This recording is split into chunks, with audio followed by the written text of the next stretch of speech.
the first versus Apex, but it was also about how late NRG would take their games without being able to close them out. Cloud9 will attack that, but let's see how they attack picks and bans here in game 1.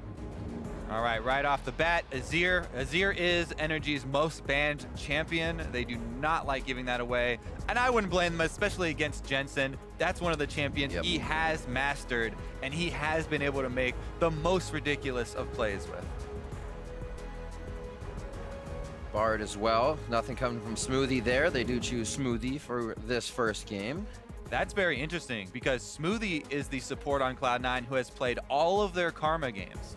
Cloud9 have been switching out Smoothie and Bunny, just 1-2, swapping every single game. And that's been the one big difference I've been tracking in their champion pool. So to me, this game, especially since Smoothie's in, Karma rises even more up the priority list here for both of these teams. We'll see if they actually do target it early on or if they've got a different strategy ready to roll here. So the Braum gets banned out. NRG was first picking that against Apex yesterday. As you also said with that Karma, a Kiwikid likes to play the engage support, so GBM would really be the one to take that. But like you said, could also flex. A lot of things to do here. What does NRG choose first? Bit of a cheeky smile on Santorin's face there. Yeah. The other thing that to me that's up, if we do look at the jungle role, because Santorin, the guy on your screen right there, he has been the most surprising for me for this new NRG squad because he's been miraculous almost. Like, he's been performing extremely well, and Rek'Sai is definitely available right now. Premier jungler. Boom, there they go. They swap it over at the last second. Rek'Sai is going to get picked up. They're setting Santorin up once again. This is a great champion, especially for NRG, because Santorin really needs to be in multiple places at once, it looks like, in these games. And Rek'Sai does have the ultimate. You can get out there a lot quicker. You know, not quite being in 2 places at once, but as close as you can get. It'll really help him. We also see the Rek'Sai give blue over. GBM will get more help in mid, hopefully pick up those stats. And we also saw Santorin yesterday, even being down, was always a level ahead in the jungle, always power farming, always trying to be able to help his team out. So with the Rek'Sai, he'll get that chance. Karma is picked up on the side of Cloud9 with the Trundle as well. I think that's a very intelligent first round there of Cloud9 and shows that they did do a lot of research themselves as well. They're able to give up the first round Rek'Sai, which has been the premier jungler a lot of people first picking, in exchange for this double round here, taking up the Trundle. They know they have superiority in any melee matchups. It is quickly answered, though, by the rising popularity of Gnar. Quas has been one of the people jumping on that bandwagon as well. It feels like impact can be really big then. He just subjugates a big Gnar and he gets really big. Almost kind of playing into a bad position there. We'll see though. Quas knows what he's doing on that Gnar and he knows how to utilize the ultimate. The Karma probably going to Smoothie. Jensen won't reveal the mid laner just yet, so we're expecting that AD carrying jungler to come out here. Yeah, I actually like this, where the teams are kind of matching speed for speed here. Both of them have the AoE speed boost for themselves. The Gnar matchup with Trundle is actually pretty interesting because the good Gnar player can try and kite the Trundle, keep him at arm's length. The problem arises if you get your hop interrupted by a Trundle pillar. If you have that really good timing on the pillar and Trundle can get on top of the Gnar in mini form, then it kind of all goes crazy for the Gnar. But ideally for the Gnar, you know, they can get that frozen mallet to add some extra control to that play style. We'll see what option he does go with here, though, because Meteos has locked in the Gragas once again. He's been going back to this champion over and over. There's a lot of playmaking ability, and does have a lot of high gank pressure on something like a Gnar in the top lane. So maybe he'll be able to tilt that matchup. Santorin's done such a good job, though, of keeping up wards, using the tremor sense on Rek'Sai, and trying to track the enemy jungler. The Sivir comp will try to get in on Cloud9 with that Gragas pick and pillars. It'll make it a little harder. Be able to separate that Gnar off your team with an explosive cask, so things are looking good as teams counter and try to pick something to engage with here. Final picks for NRG to round out the composition. Right now they have quite a tanky team. What will they put in here? So GBM on an assassin would be an interesting twist. I would definitely, if I was looking at the past, say the Victor, but it is going to be the Ahri. They do lock in that assassin. I've always wondered when we would see kind of picks like Ahri. They've been happening in CB LoL for the past months in other regions, but you know, it's always a region that'll stick to its guns, maybe pick something out when the patch changes, but this is awesome. She's always been able to stay at least just on the edge of relevance for competitive play. Every once in a while making her appearance once again. Is a safe champion as well as being an assassin because you can farm the wave. You have the option to just try and do it safely, but then the all-in pressure is pretty much always there post level 6. And then here we go, Kiwikid bringing it back. He was one of the first supports to jump on that support Zyra train right after the rework when she was really popular, even first picking it for the team. Now, on this patch, this is 6.13, so there have been some nerfs. You have to immediately damage the champion if you want your plants to actually out, because they changed the AI. On the other side, though, there you go, Riv. All right. Taliyah. Locked in, ready to go. And that is going to signal some side lane play. We've got not only Gragas, Meteos has been looking to make lots of early proactive plays with the Gragas, but now Jensen from the mid lane. If they get control over mid, Taliyah can go to the side lanes very quickly and try and cut people off. Bottom lane is definitely set up to do that as Sneaky has taken the Lucian for that extra pressure in the 2 versus 2. What awesome compositions to come into game 1 with. Like we said, we'd wonder what NRG would put into a comp. They kind of pull out something new with the Ahri lock-in, first tier of the summer split we will be seeing. I don't even think we saw that in the summer split either, or the spring split. Yeah, I mean, as we said at the top of the show, we've been looking for new things from GBM, trying to switch it up, whether it be just improving the play style, you know, cleaning up some of those mistakes, branching out here, going with the Ahri, a little bit of a different look. He can also have a high impact when roaming. So whichever mid lane does get that first early advantage, gonna have to look out for the wards around mid. There's been the Ahri, still has the Ori in his back pocket. We got to see how far his champion pool can go. Rock the vote on Twitter. Predict the winner of this match using the hashtag NRGWin or the hashtag C9Win. Interesting comps as we head into this one. NRG looking to shake off the loss versus Apex yesterday, and Cloud9 looking to continue climbing up the standings. Like we said, this game is very crucial for both as NRG looks to separate themselves from the bottom of the pack, and Cloud9 looks to creep back in those top 3. Yeah, Cloud9 definitely want to turn this around. They had a tough schedule for the last couple weeks. They suffered some losses. Yeah. Gonna put a stop to it right now. As they cruise on out, there you can see Taliyah's passive in example right there. Running fast out. We're talking about Kiwikid putting himself back on the Zyra this game, but also Kiwikid shares some insight on the difference between rookie and veteran supports. Probably the biggest difference, at least for the support role, is a lot of veterans have habits that have just been ingrained over just so many years of competitive play. That makes them a lot more predictable, and you can kind of feel where they're going, and they have a lot more tape to watch of them. Kiwikid is one of those veterans that has a lot of tape to watch about him walking around as support. So a lot of people lie in wait for Kiwikid, especially towards that mid game. He's going to have to be very careful on Zyra. Super squishy, definitely a target that's easily cut off anytime Jensen has his ultimate available, and Kiwikid's wandering around looking for wards. Could be turned around pretty quickly. As of right now, though, the level 1 was deep wards invade for the lane swaps for both sides, and it is going to be NRG lane swap up top. Cloud9 are going to send their duo down bottom as soon as they get vision. Cloud9 are the ones trying to evade the 2 versus 2 right now. Don't want to deal with that Sivir and Zyra harass. It's extremely annoying to have to wonder about bouncing blades, but also the zones from the Zyra plants in the 2 versus 2. Even with the nerfs, really good Zyra players will still get that damaging auto or plant spawn on the enemies so that the plants immediately attack enemy champions. That was the change in 6.13, where previously the AI would just say, these plants are berserk, they're automatically, as soon as you spawn them, going to attack your enemies.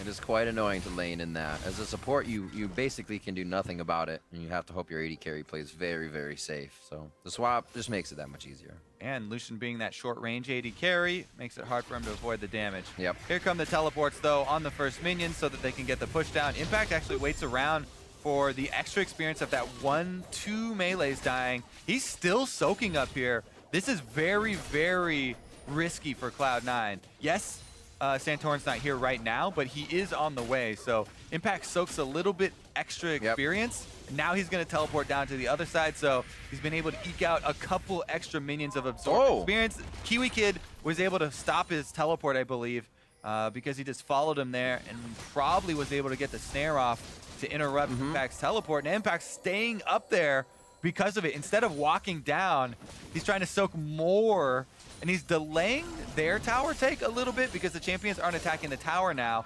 since they're trying to zone out Impact. So even though Cloud9 are behind on the tower take, NRG are also a little bit behind on it since they're trying to zone him out from experience.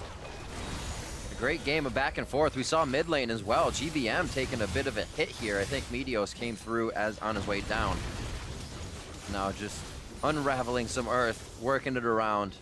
Looks like he won't be able to do too many more of those volleys now with what he's done in the mid lane, protecting himself. But clears it out, also up ahead in a few CS. And we'll see if the top laners really have a big discrepancy builds out of this because of what's been happening. Well, one thing that might happen is that NRG are going to have a rough time trying to give solo gold to Quas unless they push up the duo lane really far to go for the zone. Sneaky here actually is the one to get the solo gold, obviously because Impact is on the top side for Cloud9, but this Lucian is going to have a lot more gold than usual, and since Lucian is one of those AD carries that builds flat armor penetration, he'll probably go Ghost Blade. Yep, there it is, the Serrated Blade. That's going to boost this Lucian out to a much earlier power spike. Already spikes much earlier than Sivir with the first item right off the bat, and we'll see if Cloud9 can actually increase the tempo due to the way that they soaked up experience in the beginning of this lane swap and reacted to Impact's teleport being stopped. And just moments ahead of the game. That's the pillar you were talking about. Forces the flash. All the crowd control has really been used here, so they're going overboard with the exhaust. They thought they could be in range, but Quas separates himself. They do still have a slightly faster push on that top lane before NRG will reach the bottom turret, though. Yeah, and they've got everyone up here. Cloud9 have extra members, so they will gain tempo on this swap. It's just going to be the two members of NRG trying to push down the bottom side, so Cloud9 still pretty big tempo lead. They also have a huge CS lead in mid lane right now, by the way. One of the biggest things about Taliyah and why she's so strong right now were the last round of buffs to her really increased. Oh, Meteos. The whole pot in the camp. Able to get them all. Man, everything is going Cloud9's way right now. Meteos has a giant CS lead over Santorin. That's about 300 gold. Mid lane is ahead as well. They're ahead in the lane swap as well. The turret's going to go down first for them. Impact will get the solo gold this time. I was just kidding. It's Smoothie sneaking in to help it out. No, he wants to make sure that they actually get the turret. So I know. No minions. Yeah, Impact's like, okay, I'm okay sharing as long as we guarantee we kill the turret. And that guy on your screen just a second ago, Impact, had a lot to do with the ring around the Rosie in the top lane that allowed Meteos to just go around, farm, keep that top lane of NRG trying to kill him, but farm the top turret. Buying a lot of time has bought them a nice lead, just about over 1,000 gold now.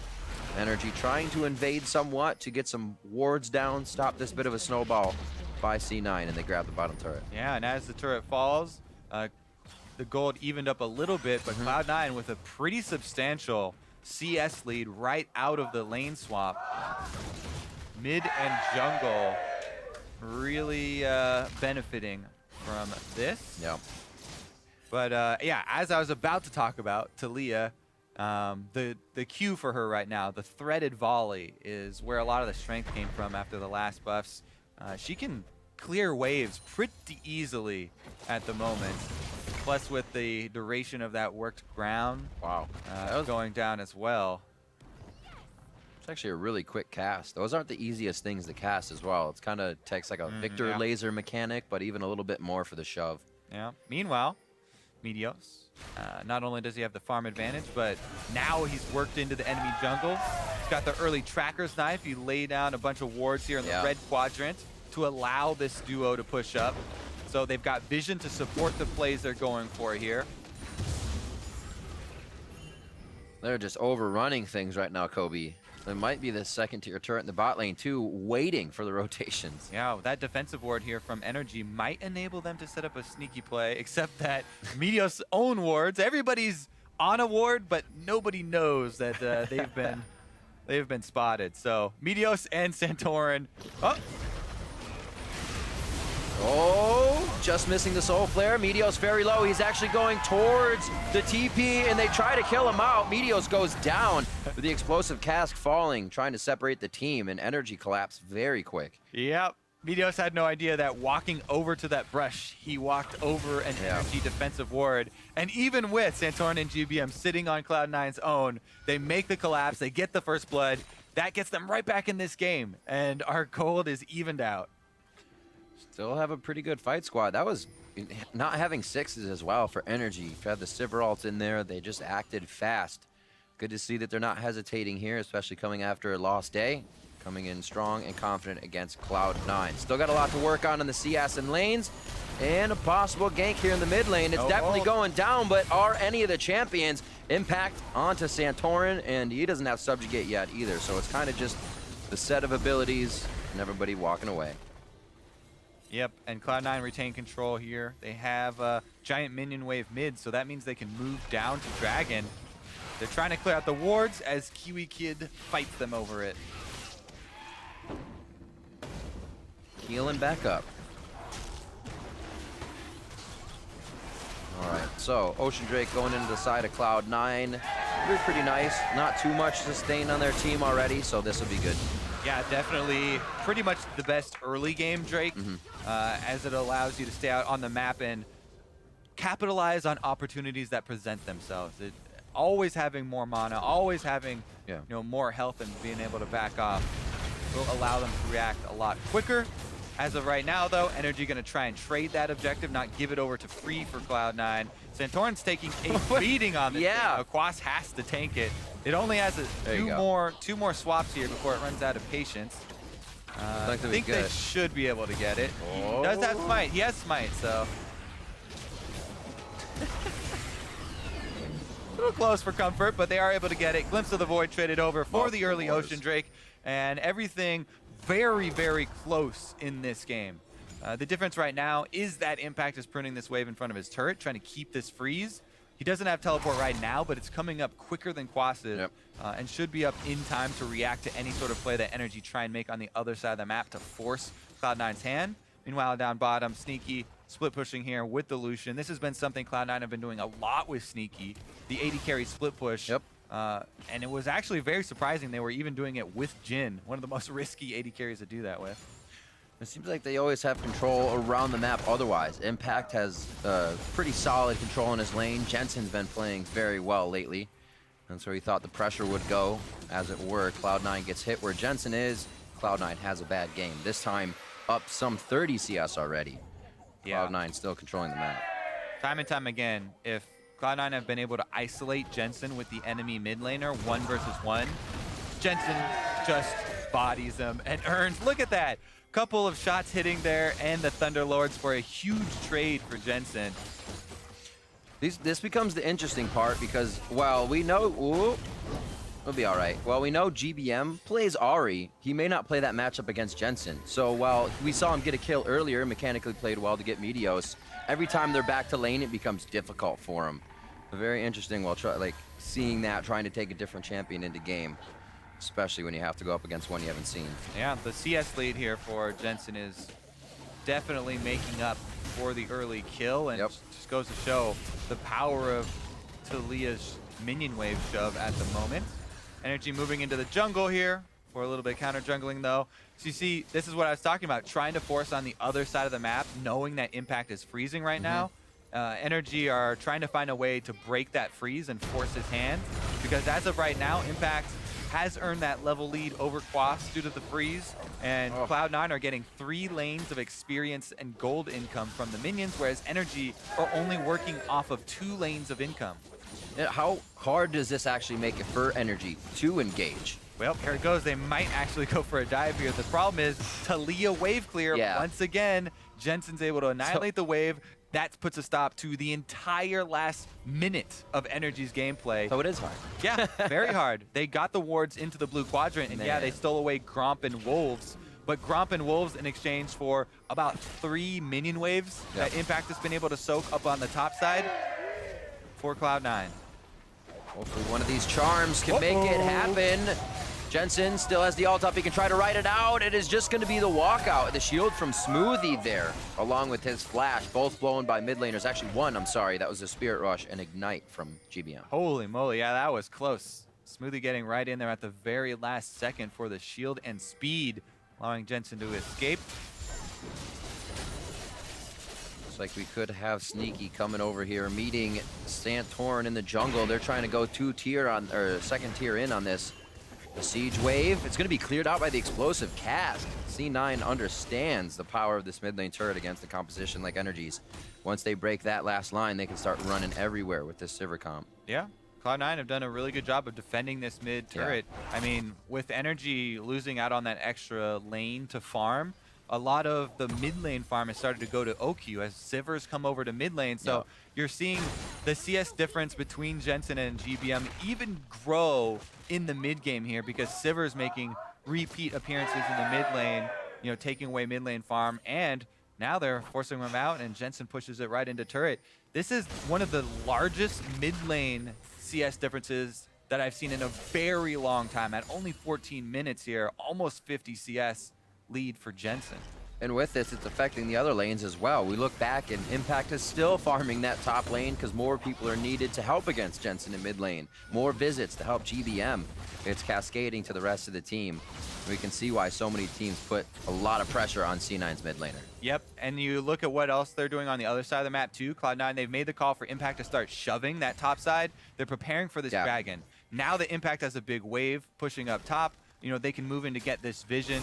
If there's any fight breaks out, Quas will lose out on a lot of minions. Currently, there's that 2-level lead for Impact. It's going to take longer than 30 seconds for Quas to farm that up, that difference. And Impact will at least come into the fight with a whole level lead for the front line for Cloud9 if they decide to force at this Infernal, which it looks like they're setting up to do.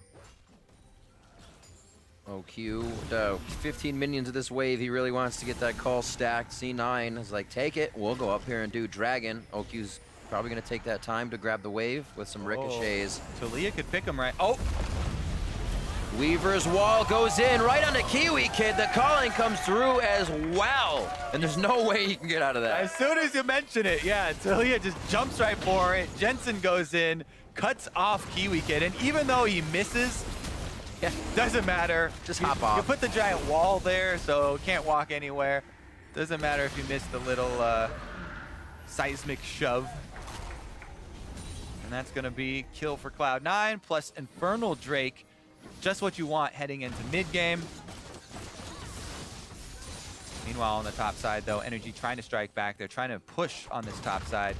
They didn't try. They didn't try and use Quas's teleport or anything to get down there, so he shoves the minion wave in. He denies the cannon at least.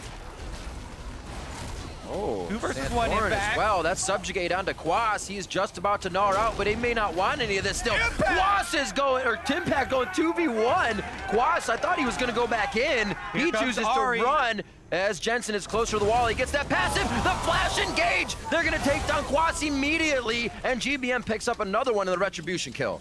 While NRG did get a kill there, it's just a 1-for-1 because Jensen was firing the Q right as he got stunned, and it took down Quas in that flash. Meanwhile, on the other side of the map, because NRG had 3 people up top side, Cloud9 are able to get a turret. Now they have a turret lead. They rotate over to mid. They've got 3 versus 2 in mid, and NRG are going to try and wave clear down there.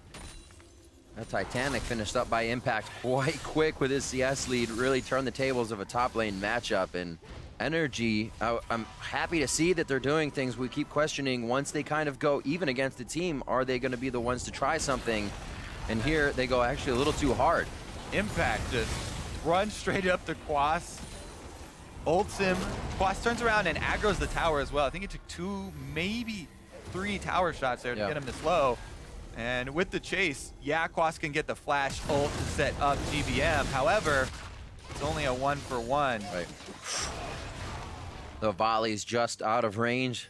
GBM using that Orb of Deception movement speed to keep himself alive. Flash blown, however, and this is going to give Cloud9 more control over the mid lane as the wave is going to be crashing in. Yeah. All right, well, the Frozen Mallet that we were talking about in Champ Select has been completed for Quas. So we'll see if he can actually use that to try and control Trundle. As of right now, Cloud9 aren't even splitting, though. 5 people mid, just brute force, bully down the turret. Oh. And you just see when the timing is used, when you have that moment to move. NRG has been at C9's turret for how long? C9 get the right pick. The first time they're on that turret with their members, they're able to grab it down. Really controlling those moments once they get them. And now 18 minutes in, it's still a pretty close game. 2K gold lead could sway either way here. And Sneaky looks like he's going to try to go toe-to-toe with Quas for a little bit. Everybody's just trying to 1v1 Quas. Sneaky's going to get the better of him so far, too. Oh. I would have flashed over the wall there and died. Same. Same. But not actually the same. Sneaky doesn't flash over, does not die. Smarter. Bullies Quas off, and he goes to collect his minions that he has just defended up top side.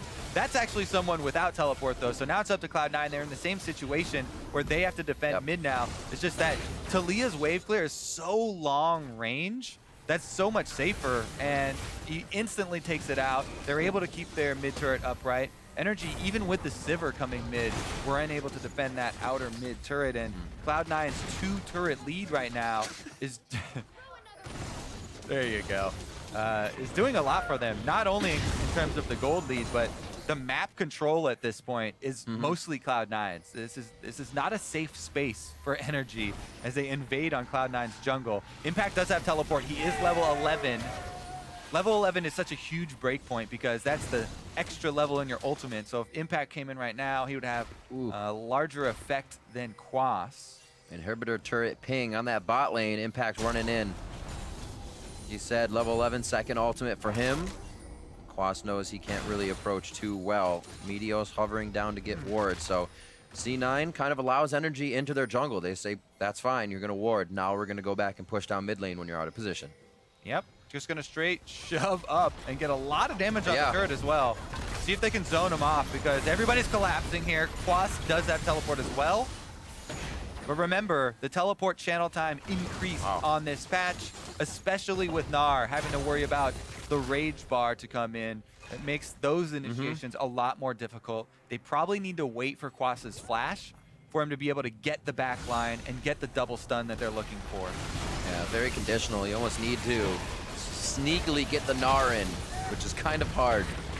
That turret goes down. C9 play with Jensen's Unraveled Earth so well. Just kind of throw it down. It almost acts like Zyra's zoning.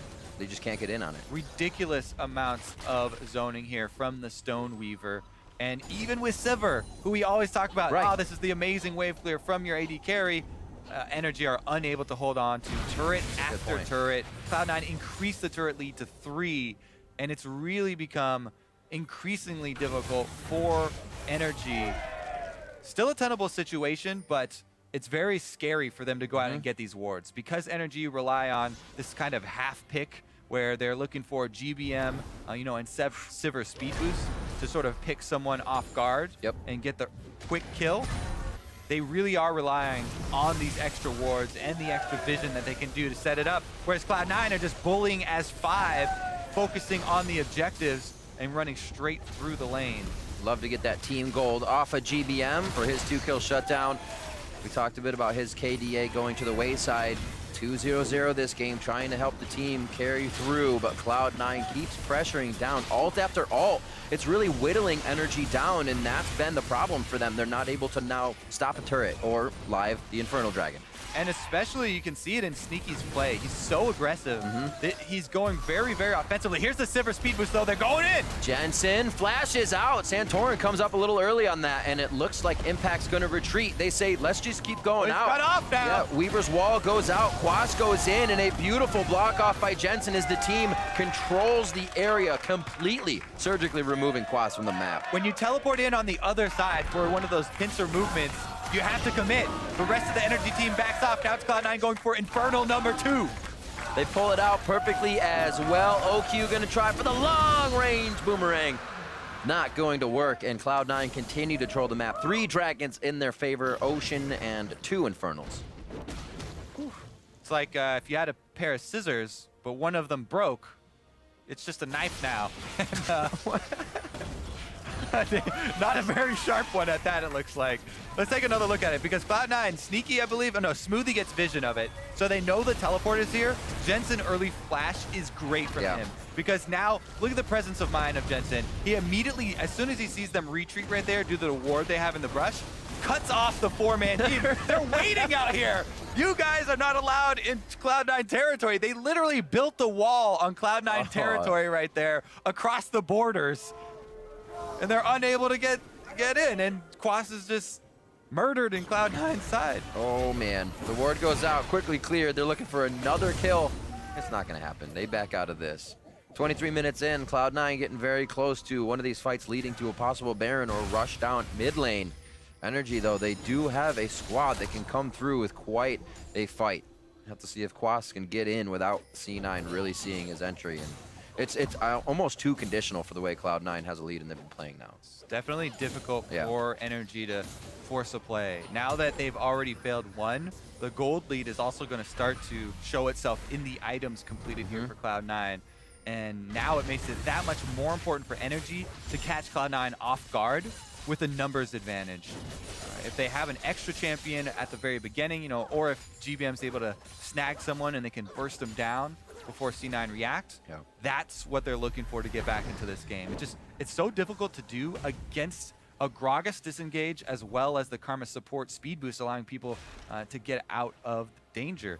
However, the target here is probably going to be Jensen. They saw him burn his flash in the last initiation, so maybe NRG will be able to find Jensen mispositioning and strike that way. And I really like the Swifties on Jensen as well. The passive, you go so quick flying around the map when you're next to walls and turrets.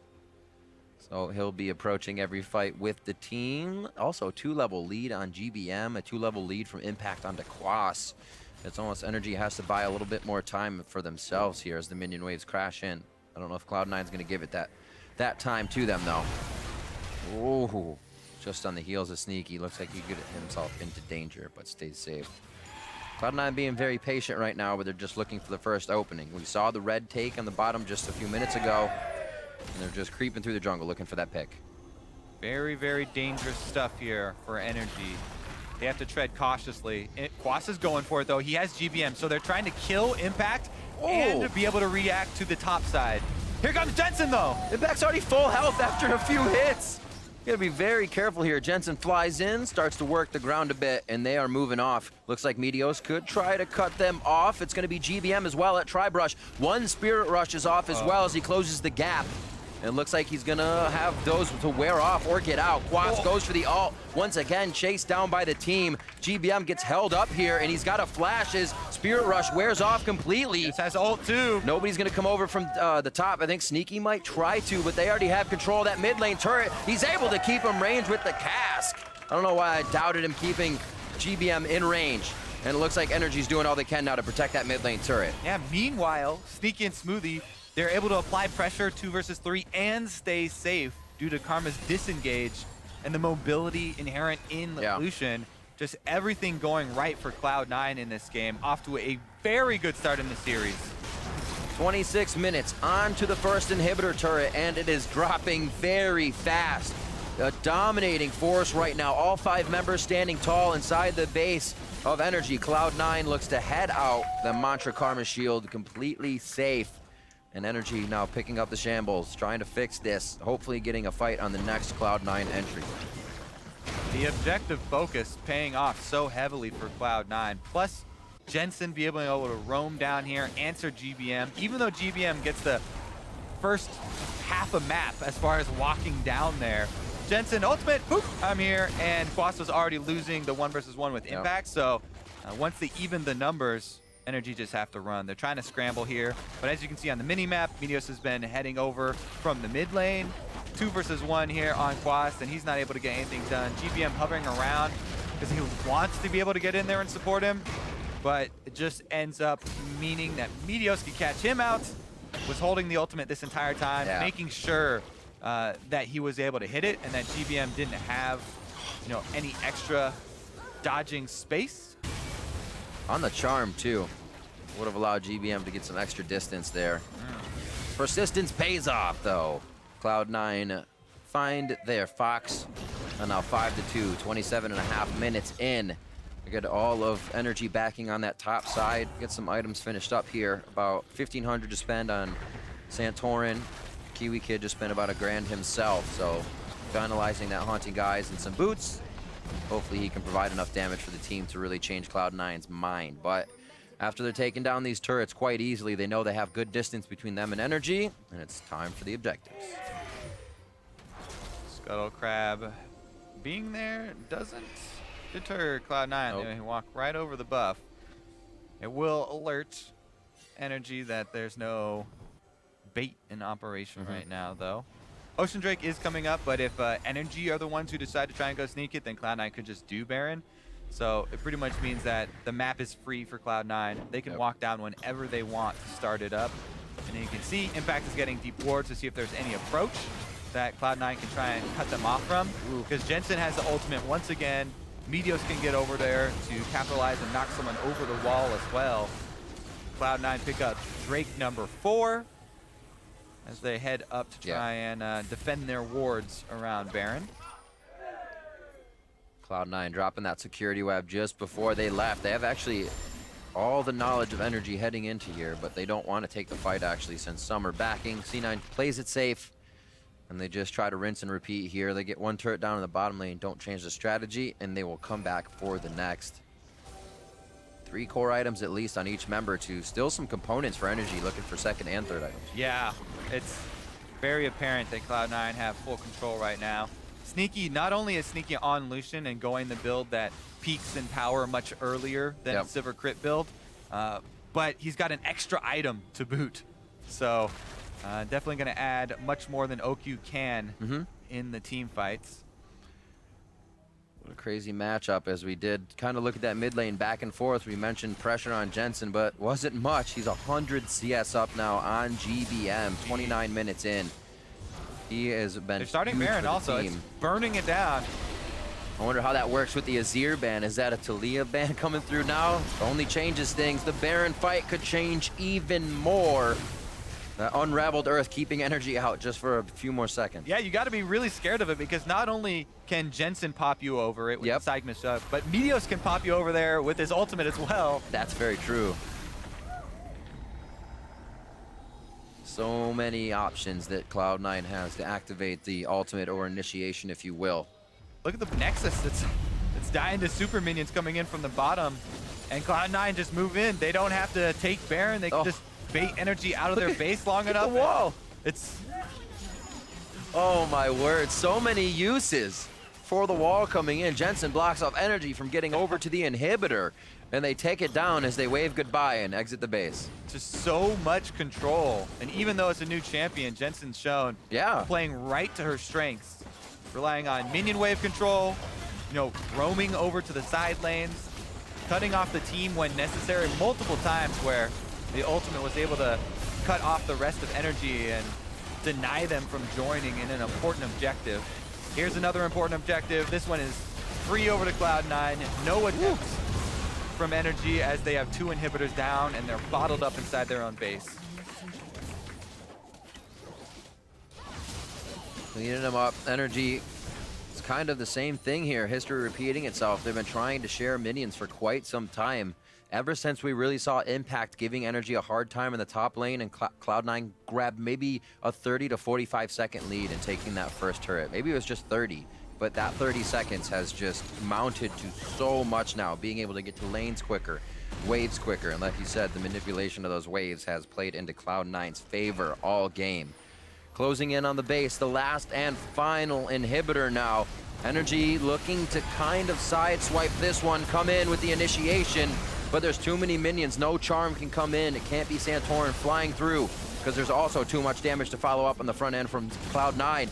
And Kobe, they're going to be looking for Nexus turret soon with all these waves about to crash in. Yep, they've got Baron buff empowered. Oh, GBM went for it, but Sneaky quick flash to avoid the charm. Just misses.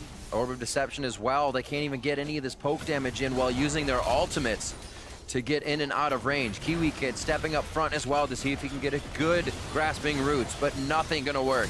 And here come the minions. There goes the initiation. Sneaky gets himself to the back as GBM ults after the first Spirit Rush. GBM down. Kiwikid and the rest of the team heading for the base as Quas goes for one last attack, but it's so locked up, he can't even throw back. He finally gets the ult off, but it's already Cloud9 on the Nexus, and Cloud9 with the Game 1 win over NRG.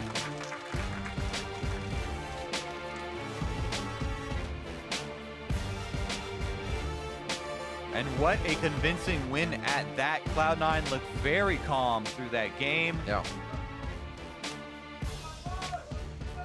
Great Taliyah play from the mid. Impact controlling a bit of the early game to help the team get a bit of a lead, and Meteos as well, keeping himself around the jungle. We didn't really see him too much early, but every time we did see him, it was like old Meteos. He was sure of the engage, he went in with the team, and they came out with something that was a plus. Yeah, there was just that one mistake where he walked over a ward. He didn't know he was invading in the jungle, waiting in that brush for a good 30 seconds.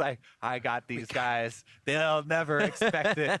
But after the first blood, pretty much everything went in Cloud9's favor. And even before the first blood, they were winning in huge amounts of CS in mid and in the jungle. Meteos had also earned a bit of a lead. So things just going right for Cloud9 from pretty much the beginning of the game. And we'll see if they can carry that into game 2. For more on that efficient Cloud9 win, let's hand it back to Dash.